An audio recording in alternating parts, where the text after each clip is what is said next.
Tonight, on Gloomstation, I'll be sharing with you 3 creepy stories about working the night shift. A lot of jobs rely on overnight workers. They work when everyone else sleeps, and they sleep when you work. These people often see things others don't, because the world is a lot more unusual after dark. It can be scary out there, and the people in these stories have experienced things they can't explain. So find somewhere safe, dim the lights, and listen. My job has a high turnover rate, and I'm going to give you an example of why that is. I work at a senior living center, also known as an old folks' home. You can imagine how hard it is to take care of elderly people. And I'm not just talking about clothing and bathing. I mean taking care of them emotionally too. A lot of them just want someone to talk to, or someone to show them that they aren't forgotten. Losing one of them can hit hard, and it never gets any easier. I'd been at my facility for about 2 years. I was a patient care technician, and while the nurse on duty would do her thing, I would make sure the residents were as comfortable as possible. Sometimes I'd help with medicine, and sometimes I would just help them move around. It didn't take me long to get used to the flow of things and start becoming familiar with the residents. You can't help but develop relationships with them. I got particularly close to an old guy named Bill. He told me he used to be in the Army as infantry, but he never said any more than that about his time in the service. He did say he married his high school sweetheart when he came home. Sadly, she had passed away about 3 years ago. Now, Bill was old, but he wasn't senile. He couldn't move around that well, but he was smart and very much lucid all the time. One night after doing my usual rounds, Bill told me he'd be going soon, and his wife was going to pick him up. This very much surprised me. When it comes to the patients that have lost a bit of their lucidity and awareness, we found it easier just to play along. So when Bill started to talk like this, it made me concerned that he might be starting to lose touch. So I asked him when she was coming, and he told me it would be tonight. Then he reached out for a handshake while telling me how thankful he was to have met me and been taken care of by such a nice guy. At this point, I started to get emotional. I'm not going to say I'm a manly man that's never cried before, but it was definitely rare for me. However, looking at him and hearing him, I felt like he was 100% aware of where he was and who he was talking to. I shook his hand and asked him if he wanted me to wait with him. He said no, that would just make it harder. So I left his room and went to the front desk to let it all out. I had a good solid cry and knew that was probably the last time I was going to talk to Bill. Just to be safe, I told the on-duty nurse what he had said. She went by his room and checked his vitals, then came back to tell me he seemed perfectly fine, but we should prepare ourselves anyways. A couple hours later, while I was sitting at the front desk reading a book, I got a weird chill all over my body like the temperature had gone down 10 degrees suddenly. I checked the thermostat on the wall to make sure that didn't happen, because a sharp drop in temperature could cause problems with the residents. To my surprise, it was correctly set at 74, which meant it was just me feeling cold. I went back to the front desk and grabbed my jacket from underneath. As I was bent over retrieving it, I heard a loud knock on the glass of the front entrance. I jumped and cursed out loud in shock, but when I looked up, there was nobody. I walked around the desk and checked the handles to make sure they were locked. They were. Then I heard a door down the residential hall make that eerie whining sound like it was being opened slowly. I looked down the hall but didn't see any open door. I did, however, hear the click doors make when they've closed. I started down the darkened hallway. We dimmed the lights as low as we could at night so the lights don't make it hard for the residents to sleep. I had my jacket on, but with the strange noises and walking in the dim light, I felt even colder than before. I was in the hallway now, and walked slowly so my shoes didn't make any noise. I glanced at each door as I passed, just to see that they were closed, and that the residents weren't out walking around. Every now and then, whoever was on duty would have to guide wandering patients back to their rooms, and I had done this many times. But this time felt different because there was nobody in the hallway, and the air felt heavy too. The further down the hallway I got, the more I didn't want to keep going. I was nearing the end of the hall where Bill's room was, and just like the rest of the doors, his was closed. I was creeped out, and I remembered what Bill had said earlier about his wife coming to pick him up. I had more goosebumps than you can imagine, and being cold didn't help it any. I walked closer to Bill's door and leaned toward it. Bill always snored when he slept, and if I could hear his snoring, I could relax. But I didn't hear any snoring. I'll never forget what I did hear on the other side of that door. It was one statement, spoken in the low, tired voice of an old man that sounded scared. "Are you not her?" By now, I felt like someone had poured freezing water all over me, but I opened the door anyways. Bill was sitting up in his bed, staring ahead. "You're not my wife," he said. "Bill, it's all right, it's just me," I said, trying to calm him down. I walked to his bedside and put a hand on his arm. He was cold, too. He looked at me, then pointed a finger at the wall across from his bed. Then his eyes got wide. "I know him," he said. I kept trying to calm him down, but I felt so weird in that room. It really felt like someone else was in the room with us. I couldn't help but look where he was still pointing, but of course there was nobody there. At least nobody I could see. Then Bill laid back on his bed and said one final thing with regret in his voice. It was war. I had to. That was the last thing Bill ever said. He closed his eyes and let out a breath. I ran to get the nurse, and she confirmed his passing. I'd seen bodies there before, but that was my first time experiencing one pass right in front of me. Eventually, I was able to return to the front desk. I tried my best to keep working as if it was a normal shift, but it wasn't. To this day, I still feel bad for Bill, because at the end of his life, it wasn't the one he loved to come get him. It was a ghost from his past.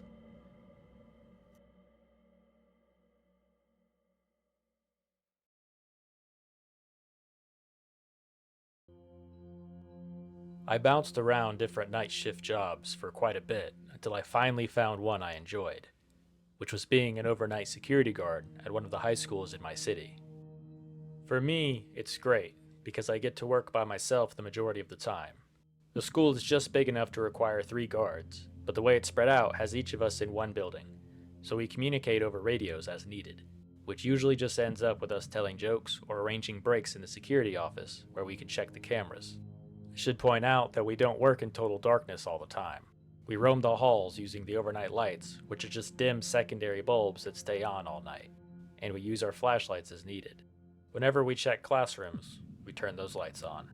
One night, I was on the 2nd floor of the main building, heading to the end of the West Hall, which has 6 classrooms on one side and lockers on the other side. At the end of the hall are double doors that I need to check after clearing each classroom. So as usual, I made sure each classroom was empty. Then I reached the doors at the end and gave them a press. They were locked. So I turned and headed back through the hall toward the main junction. When I reached it, I had an eerie feeling someone was behind me back the way I had just come. But when I turned around, obviously nobody was there. It was just a dimly lit, empty hallway. Then, like it was waiting for me, I heard a click, and a classroom light at the end turned on. I just stared at it for a few seconds, because not only was that timing very unsettling, but I had literally just cleared that hallway. I hit the radio and told the other 2 guys I was checking out an active light, something we did just in case we ran into trouble, which had never happened to me before, but then again I'd only been here about a month. I turned on my flashlight and headed down to the 6th classroom. I opened the door and looked inside. It was thankfully empty, so I turned the light switch off and closed the door again. I immediately thought, though, not that big a deal. The school building was old and probably had its share of wiring issues, which of course was just me rationalizing the weird event that had just happened. I made my way back to the junction and gave another look back. The hall was still dark. I let out a little sigh of relief I didn't know I was holding. Then I grabbed my radio from my belt to tell the other 2 guards it was all clear. But when I hit the radio button, another light at the end clicked on. I felt my heartbeat immediately pick up, and since I had already had my radio in my hand, I asked, "Hey, is anyone on 2nd floor main?" The radio was quiet for a few seconds, then each one radioed back. "Nope, I'm in auto shop. I'm on the field, what's up?" I didn't want to worry anyone, or overreact, but I also didn't want to brush it off since it could mean someone was trespassing and messing with me. I told the guys what was going on. I expected them to make fun or something, but instead one of them asked, "Do you want me to come up there with you?" I kind of felt like he thought I was just being scared of nothing, even though his tone sounded sincere. Like I said earlier, I'd only been at this job about a month, and I didn't want them to think I couldn't handle it, so I told them I had it under control. I knew I needed to check it out, so I headed down West Hall once again. I walked a little slower down the hall this time, and when I was closer, I saw it wasn't actually the 6th classroom again. This time it was the 5th. I looked inside. It was empty, so I cut the light off and closed the door.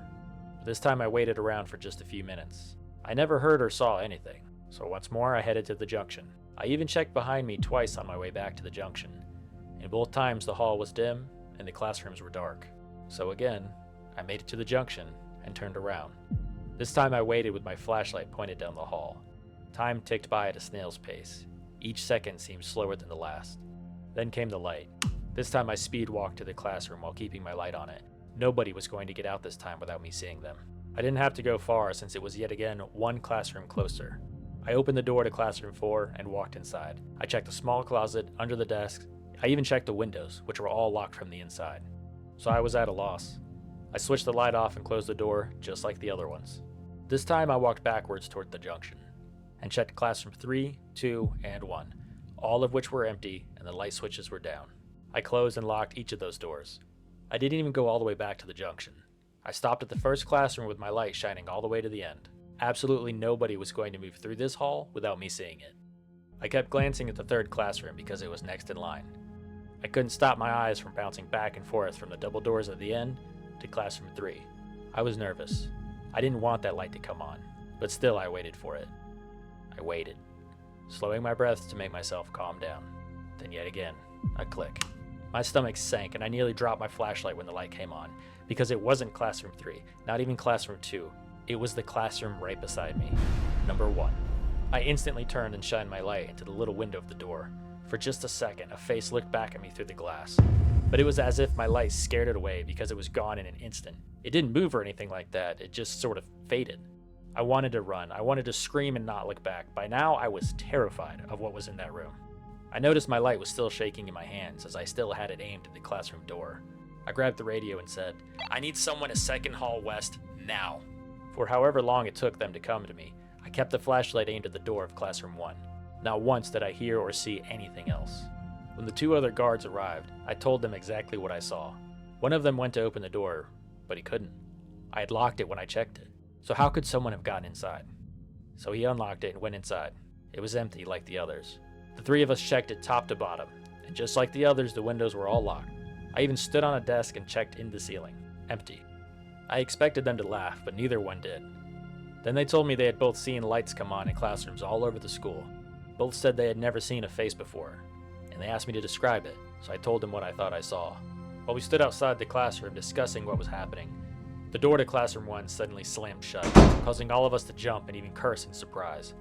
So we did exactly what people do. We ran out of West Hall altogether. Then one of them suggested we go to the security office and check the camera footage for what was going on. We rolled the tape all the way back to when I checked the exit doors. Then I walked down the hall, stopped at the junction, looked back and turned, but this time nothing happened. No light came on. I did go back down the hall and check the classroom as if I was looking at the light, but on camera it was clear that the lighting hadn't changed. It was just me and my flashlight. And not once for that entire recording did any classroom light turn on. Not even the last classroom we had all just checked. So we stood there watching the security tape in silence, each of us sharing the same level of confusion. By the end of the night, we decided just to delete the video, because to anyone else it looked like we were all just messing around. But we know now that we aren't the only ones walking the halls at night.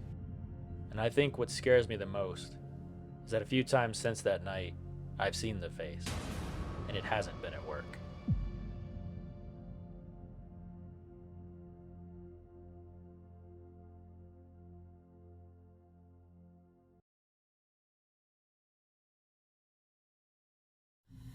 I currently work as a sleep technician, also called a polysomnography technician.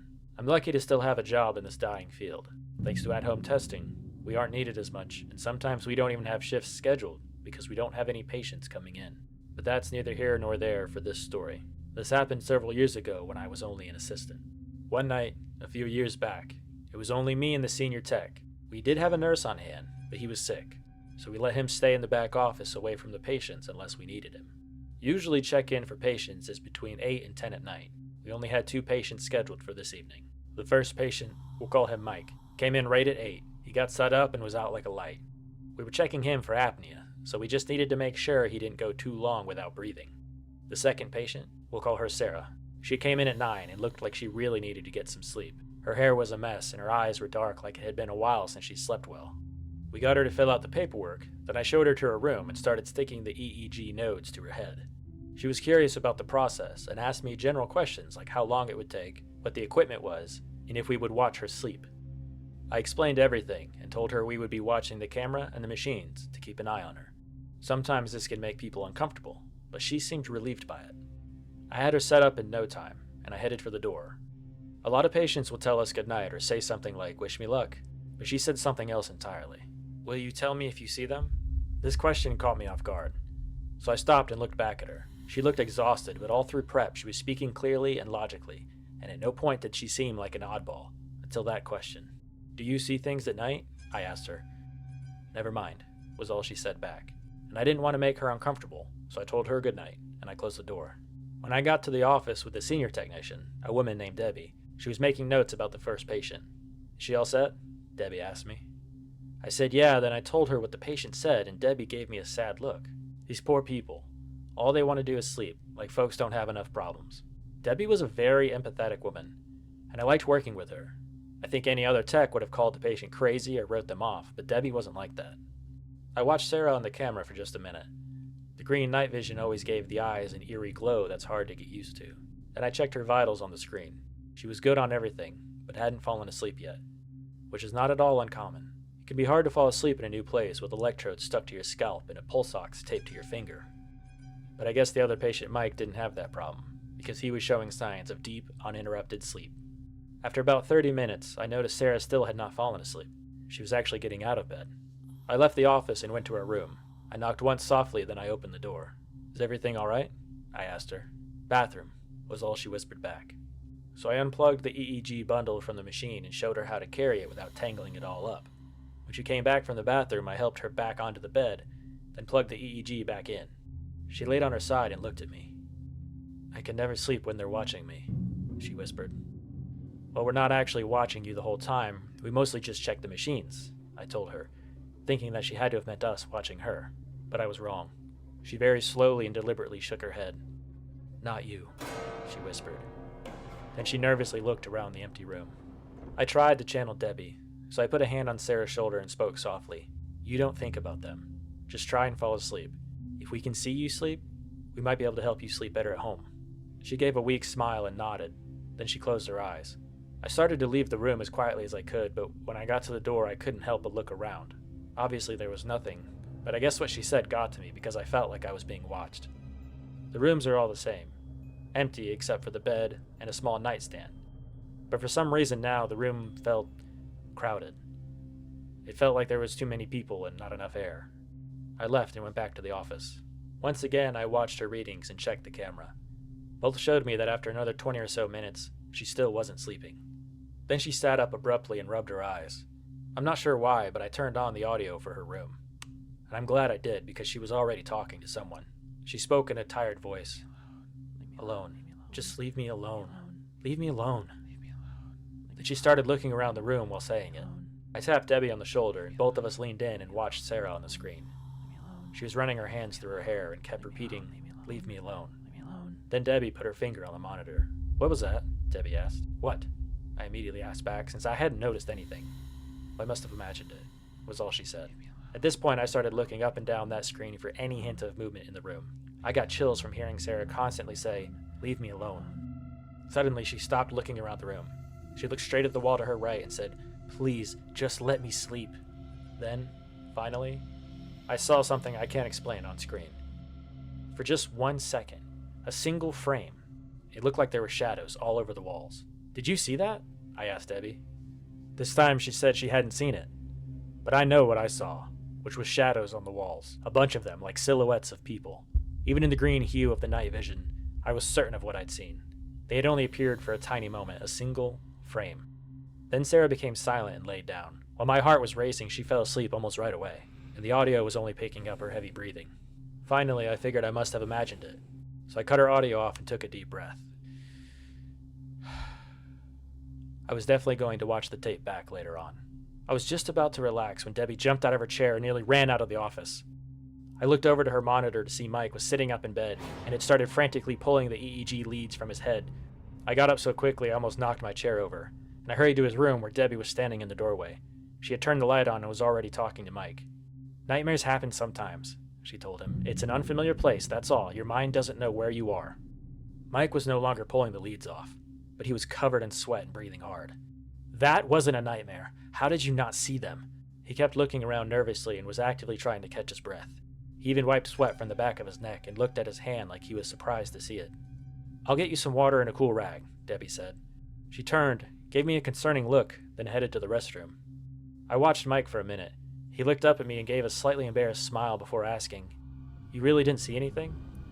I told him what I had seen, which was only Debbie running out of the office.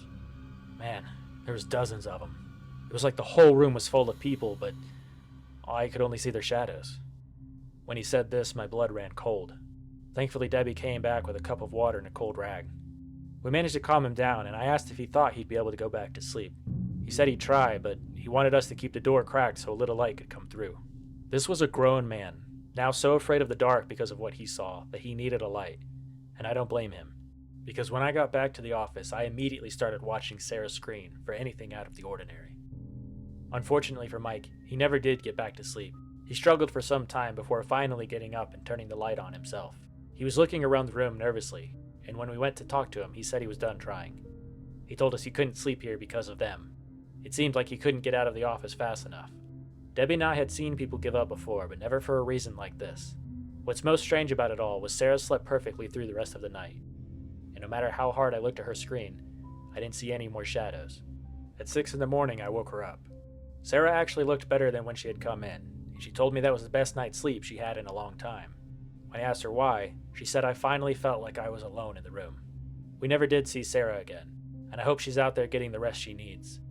Mike, on the other hand, he came back for more tests, only now we didn't test him for apnea. Instead, we tested him for night terrors. And sadly, I think the shadow people that left Sarah that night found a new person to watch.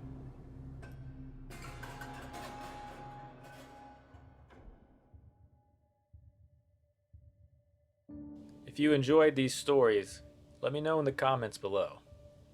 Also, as cliche as it sounds, liking and subscribing really does make a difference.